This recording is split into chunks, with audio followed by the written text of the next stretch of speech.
Lecture du livre du prophète Sophonie. Pousse des cris de joie, fille de Sion, éclate en ovation, Israël. Réjouis-toi, de tout ton cœur bondis de joie, fille de Jérusalem.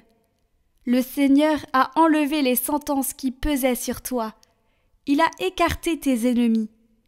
Le roi d'Israël, le Seigneur est en toi. Tu n'as plus à craindre le malheur. Ce jour-là, on dira à Jérusalem, « Ne crains pas, Sion, ne laisse pas tes mains défaillir. Le Seigneur ton Dieu est en toi, c'est lui, le héros qui apporte le salut. Il aura en toi sa joie et son allégresse. Il te renouvellera par son amour. Il exultera pour toi et se réjouira, comme au jour de fête. »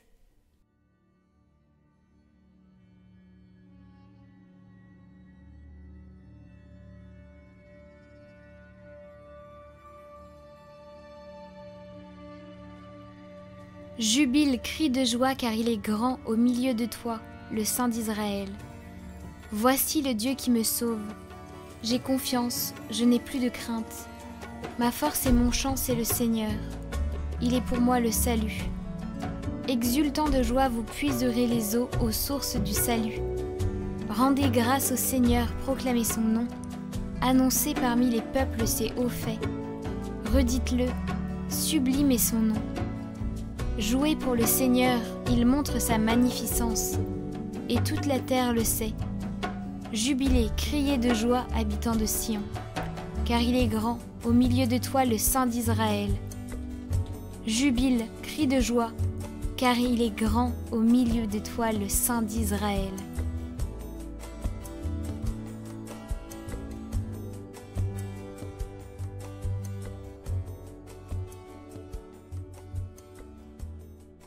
Lecture de la lettre de saint Paul apôtre aux Philippiens.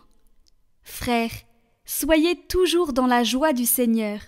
Je le redis, soyez dans la joie. Que votre bienveillance soit connue de tous les hommes. Le Seigneur est proche. Ne soyez inquiets de rien, mais en toutes circonstances, priez et suppliez, tout en rendant grâce, pour faire connaître à Dieu vos demandes. Et la paix de Dieu, qui dépasse tout ce qu'on peut concevoir, gardera vos cœurs et vos pensées dans le Christ Jésus.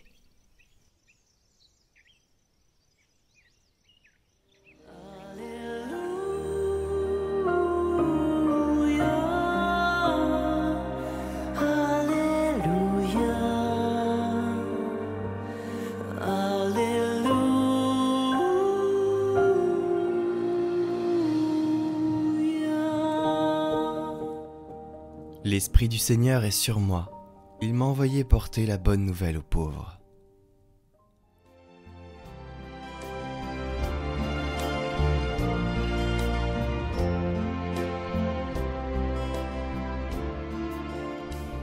Évangile de Jésus-Christ selon saint Luc. En ce temps-là, les foules qui venaient se faire baptiser par Jean lui demandaient « Que devons-nous faire ?»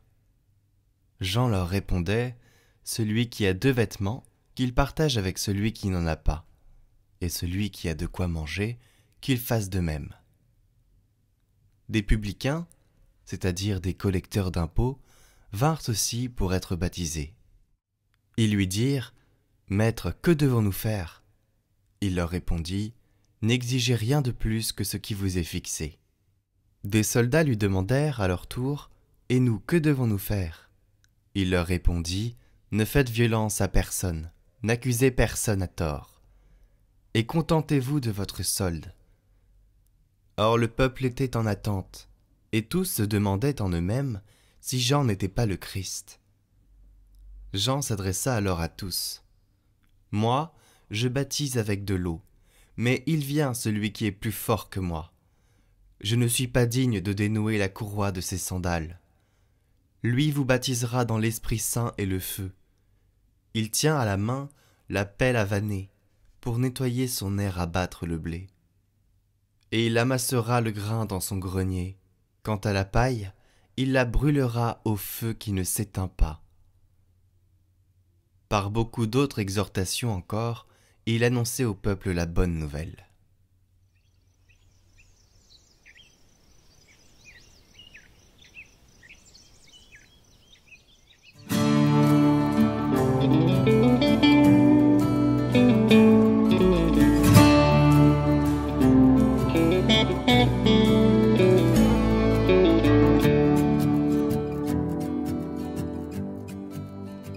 Notre secours est dans le nom du Seigneur qui a fait le ciel et la terre. Il y a des dimanches où la liturgie de la messe semble faite de bric et de broc, des dimanches où les différentes lectures et prières nous semblent rassemblées par hasard, sans lien entre elles, comme un patchwork. Et puis, il y a des dimanches, au contraire, où toute la liturgie semble tourner autour d'un thème commun. Aujourd'hui, nous sommes dans ce cas-là. Ce 3e dimanche de l'Avent, c'est le dimanche de Gaudete, le dimanche de la joie. Et nous retrouvons cette joie un peu partout, dans les prières, dans les lectures, dans le psaume. Aujourd'hui, nous sommes invités à découvrir, à redécouvrir et à vivre de la joie chrétienne. La première chose que nous pouvons remarquer, c'est que dans les lectures d'aujourd'hui, cette joie est toujours liée à la venue du Seigneur. Par exemple, dans la première lecture, « Pousse des cris de joie, fille de Sion, le Seigneur est en toi. » Saint Paul ajoute également « Soyez dans la joie du Seigneur. » De la même manière que nous nous réjouissons de la venue d'un ami, c'est parce que le Seigneur est là, ou parce qu'il va arriver, que nous sommes dans la joie. Mais dire cela n'est vraiment pas suffisant. Notre joie n'est pas seulement une joie humaine causée par la présence de Dieu, mais la joie chrétienne est une joie divine. C'est la deuxième chose qu'il nous faut percevoir aujourd'hui. Dans la première lecture, Sophonie nous dit « Dieu aura en toi sa joie. Dieu aura en toi sa joie. » Autrement dit, la joie qui est en Dieu, la joie qui est au cœur de la Trinité, déborde, se déverse jusque dans notre âme. La joie chrétienne consiste donc à éprouver la joie de Dieu. Et personnellement, je trouve cela génial, extraordinaire.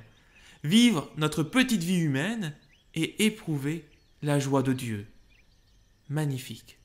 Éprouver la joie de Dieu, la même joie que Dieu.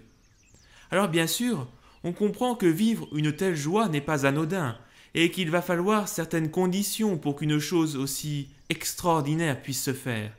Et c'est justement de cela que traite l'évangile d'aujourd'hui. Au milieu de ces textes si joyeux, cet évangile semble dissonant. Ce n'est pas la joie, mais plutôt une certaine angoisse qui y domine, avec ces paroles terribles de Jean-Baptiste et cette demande inquiète des foules. Que devons-nous faire? Que devons-nous faire? Et à chaque demande, Jean-Baptiste répond par le fameux devoir d'État. Que les soldats soient des soldats, mais sans agir avec violence, que les publicains ramassent les impôts, mais rien que les impôts, etc. Que tous agissent selon les devoirs de justice, d'honnêteté et de solidarité. Aimons la simplicité, contentons-nous du nécessaire, afin que nos cœurs ne soient pas saturés par les joies éphémères. Notre âme doit être le bon terreau pour recevoir un tel don, le don de Dieu, le don de sa joie. Nous devons apprendre à nous contenter du nécessaire pour, et cela est le cœur de l'évangile de ce jour, ce que saint Jean-Baptiste souhaite tant dire à cette foule, pour laisser de la place à Dieu, pour que lui-même vienne déverser sa joie en nous. Moi, je vous baptise avec de l'eau, mais il vient celui qui est plus fort que moi. Le Christ vient, il arrive, pour faire simple, laissons-lui de la place dans nos vies. Alors, nous vivrons de la joie de Dieu, de cette joie qui habite la très sainte Trinité. Voilà la bonne nouvelle.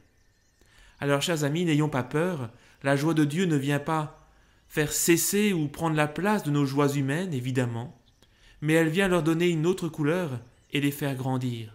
Quand nous vivons en nous la joie divine, nous devenons sensibles à ce qui fait la joie de Dieu. Gaudete in Domino semper, réjouissez-vous toujours dans le Seigneur. bon dimanche de la joie, et que la bénédiction de Dieu, Père, Fils et Saint-Esprit, descende sur vous tous et repose à jamais. Amen.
Prions pour toutes les intentions déposées en commentaire cette semaine.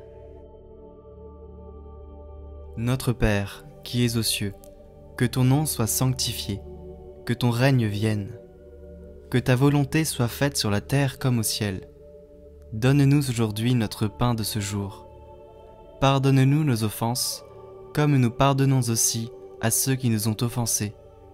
Et ne nous laisse pas entrer en tentation, mais délivre-nous du mal. Amen. Je vous salue Marie, pleine de grâce. Le Seigneur est avec vous. Vous êtes bénie entre toutes les femmes, et Jésus, le fruit de vos entrailles, est béni. Sainte Marie, Mère de Dieu, priez pour nous pauvres pécheurs, maintenant et à l'heure de notre mort. Amen.